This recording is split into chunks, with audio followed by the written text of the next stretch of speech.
Public enterprise memiliki peran strategis dalam pembangunan nasional, terutama di negara berkembang seperti Indonesia.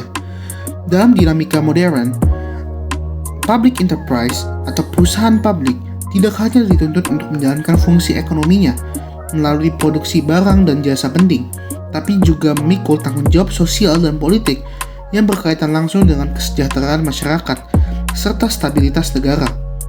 Sektor ini sering menjadi instrumen utama pemerintahan dalam memperluas infrastruktur, menjaga ketersediaan energi, mengurangi dominasi asing, hingga mewujudkan pemerataan pembangunan.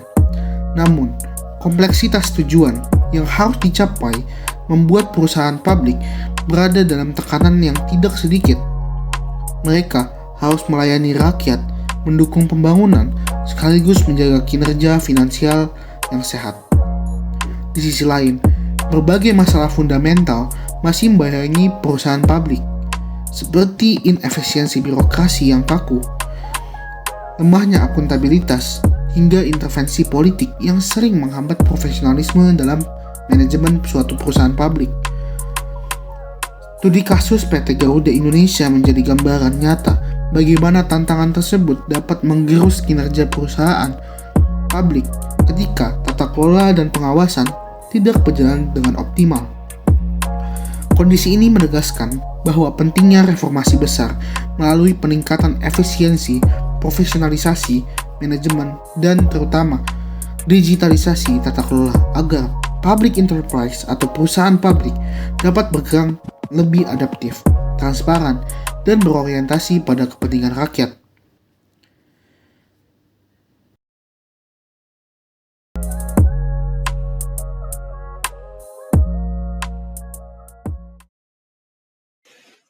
Halo semuanya, selamat datang dalam video pembahasan mendalam mengenai tantangan perusahaan publik di Indonesia dengan mengambil contoh kasus nyata yaitu pada PT Garuda Indonesia.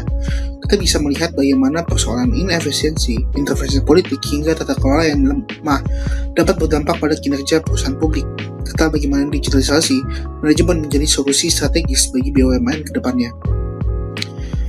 Yang kita akan masuki bab latar belakang perusahaan publik di Indonesia. Perusahaan publik atau public enterprise merupakan instrumen penting pemerintah untuk mendorong pembangunan ekonomi dan sosial. Hal ini sejalan dengan teori B.B. Rathod dalam Element of Development Administration yang menyatakan bahwa perusahaan publik adalah alat negara untuk menyediakan layanan bagi masyarakat, memperkuat perekonomian, dan menjembatani tujuan sosial dan tujuan ekonomi. Namun, Rathod juga menekankan bahwa efektivitas perusahaan publik sangat ditentukan oleh tata kelola efisiensi serta keseimbangan tujuan ekonomi dan sosial. Di Indonesia, BUMN memegang peran penting dalam pengelolaan sektor-sektor strategis seperti energi, transportasi, komunikasi, perbankan, hingga logistik. Namun, tantangan terbesar perusahaan publik di negara berkembang adalah masa klasik seperti birokrasi kaku, efisiensi manajemen, intervensi politik, dan resiko korupsi. Kasus Garuda Indonesia menjadi gambaran nyata bagi berbagai tantangan tersebut.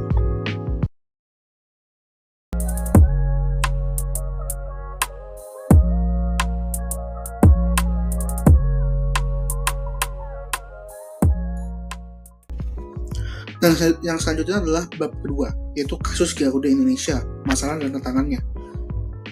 Masalah yang ada di Indonesia dan tantangannya adalah yang pertama, inefisiensi operasional. Operasional perusahaan yang tidak efisien membuat beban biaya meningkat, birokrasi yang lambat, dan proses pengambilan keputusan yang tidak responsif terhadap dinamika pasar membuat Garuda sulit untuk bersaing, terutama di sektor penerbangan yang sangat ketat. Yang kedua, beban utang yang besar. Garuda memiliki beban utang tinggi yang menekan arus kas perusahaan untuk menghambat kemampuan perusahaan untuk melakukan ekspansi atau melakukan perbaikan layanan. Hal ini tercatat di dalam laporan keuangan tahunannya. Yang ketiga, dugaan korupsi dan penyalahgunaan wewenang. Beberapa kasus sebelumnya menunjukkan adanya praktik tidak sehat seperti manipulasi laporan keuangan dan penggandaan barang atau jasa yang tidak transparan. BPK dalam ikhtisar pemeriksaan pada tahun 2022 mengidentifikasi adanya persoalan tata kelola yang ada pada beberapa BUMN, termasuk Garuda Indonesia. Yang keempat, intervensi politik mencakup pengaturan tarif tiket, pengaturan rute, hingga penempatan pimpinan yang tidak selalu berbasis pada kompetensi. Menurut teori Rathod, Kondisi ini menyebabkan perusahaan publik kehilangan independensinya, sehingga tujuan bisnis tidak bisa dicapai secara optimal. Yang kelima dan yang terakhir adalah birokrasi yang kaku dan lemahnya otonomi manajerial. Birokrasi internal yang manual dan belum terdigitalisasi membuat pengambilan keputusan sangat lambat. Kementerian BUMN dalam laporan tahunan 2023 menekankan bahwa digitalisasi menjadi PR besar banyak perusahaan publik di Indonesia.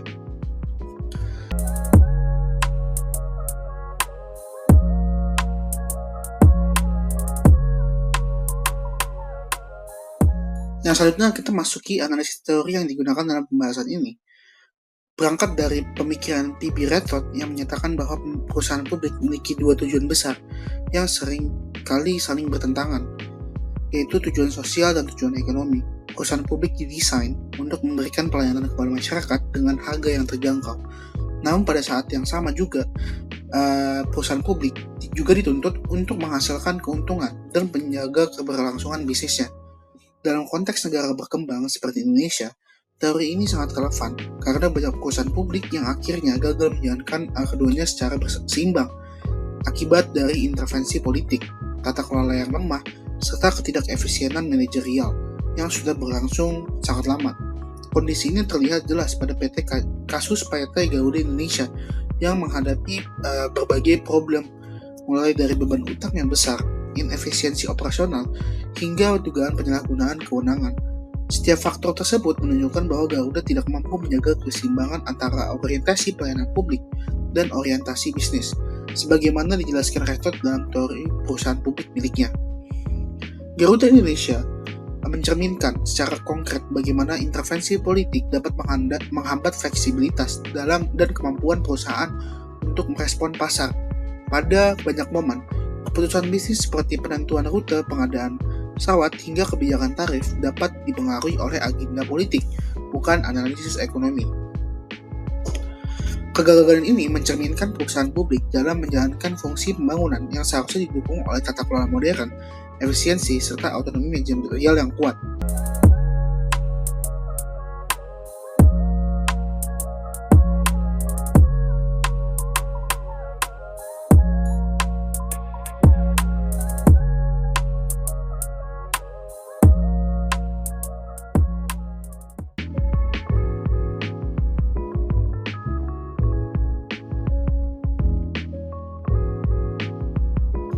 Untuk mengatasi berbagai tantangan tersebut, diperlukan adanya serangkaian solusi strategis yang menyeluruh dan tidak hanya berfokus pada satu aspek saja. Reformasi tata kelola menjadi langkah utama yang harus dilakukan. Perusahaan publik dikelola dengan prinsip transparansi, akuntabilitas, dan profesionalisme, sehingga keputusan bisnis dapat diambil berdasarkan pada data, analisis pasar, dan kebutuhan publik, bukan berdasarkan pada tekanan politik. Transparansi laporan keuangan dan mekanisme audit yang konsisten juga menjadi fondasi penting agar publik dapat mengawasi jalannya perusahaan. Karena itu, profesionalisasi manajemen harus dilakukan dengan menempatkan pemimpin yang berkompeten, memahami dinamika industri, dan bukan berdasarkan pada afiliasi politik. Restrukturisasi keuangan juga menjadi langkah strategis yang tidak dapat diabaikan. Beban utang yang tinggi membuat perusahaan sulit berkembang, sehingga renegosiasi utang, pengurangan biaya operasional, serta penambahan portofolio bisnis harus menjadi bagian dari strategi pemulihan. Kebijakan restrukturisasi yang dilakukan Garuda sejak 2021 hingga 2023 merupakan langkah penting, namun keberlanjutan dan konsistensi kebijakan tetap harus dijaga agar perusahaan benar-benar kembali sehat. Otonomi bisnis juga perlu diberikan secara lebih luas agar perusahaan publik dapat bekerja layaknya entitas bisnis profesional, bukan sebagai perpanjangan tangan kepentingan politik. Sebagaimana upaya konkret untuk modernisasi tata kelola BUMN, kita melakukan konseptisasi mini project yang disusun mengenai digitalisasi manajemen perusahaan. Konsep mini project yang disusun oleh kami mengenai digitalisasi manajemen perusahaan publik itu merupakan langkah progresif yang sesuai dengan kebutuhan saat ini. Banyak BUMN, termasuk Garuda Indonesia, masih menggunakan sistem manual Dalam pengelolaan data, pengadaan dan pelaporan, sistem manual cenderung memunculkan celah bagi korupsi, lambatnya dalam pemrosesan data, serta menyulitkan proses pengawasan. Dengan menerapkan sistem digital berbasis Enterprise Resource Planning atau ERP dan e-governance, BUMN dapat meningkatkan transparansi, akuntabilitas, dan kecepatan proses administrasi. Sistem ERP juga memungkinkan integrasi data dari berbagai divisi, sehingga keputusan strategis juga dapat diambil berdasarkan informasi yang akurat dan real-time.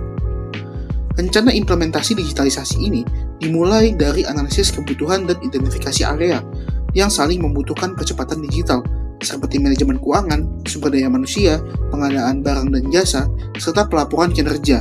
Setelah itu dilakukan perancangan sistem yang sesuai dengan karakteristik BUMN dan kebutuhan pengawasan publik. Tahap implementasi dilakukan melalui pemasangan sistem digital serta pelatihan pegawai agar mampu mengoperasikan teknologi baru.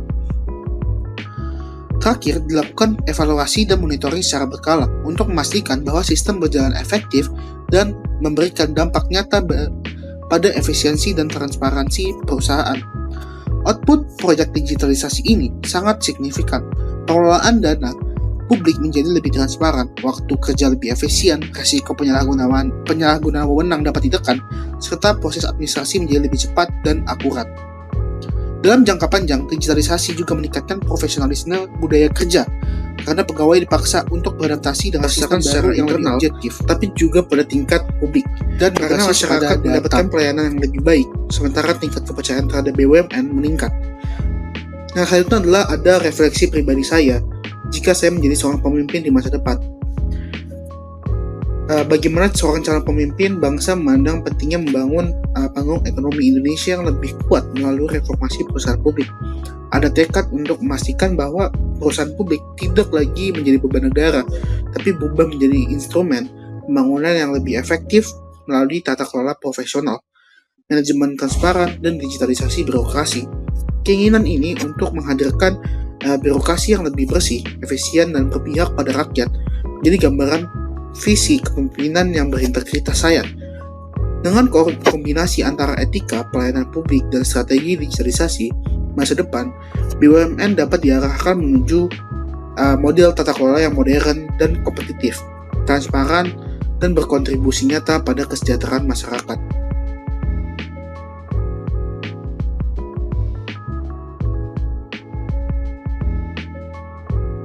Akhirnya, masa depan perusahaan publik di Indonesia bergantung pada keberanian kita untuk melakukan suatu perubahan.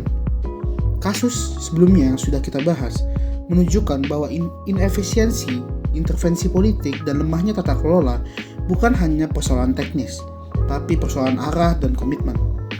Jika kita ingin BUMN menjadi motor pembangunan, bukan menjadi beban negara, maka profesionalisme, transparansi, dan digitalisasi bukan lagi suatu pilihan, melainkan sudah menjadi suatu keharusan. Dengan tata kelola yang bersih, teknologi yang terintegrasi, dan kepemimpinan yang berintegritas, perusahaan publik Indonesia dapat bangkit, tumbuh, dan benar-benar memberikan manfaat sebesar-besarnya bagi rakyat.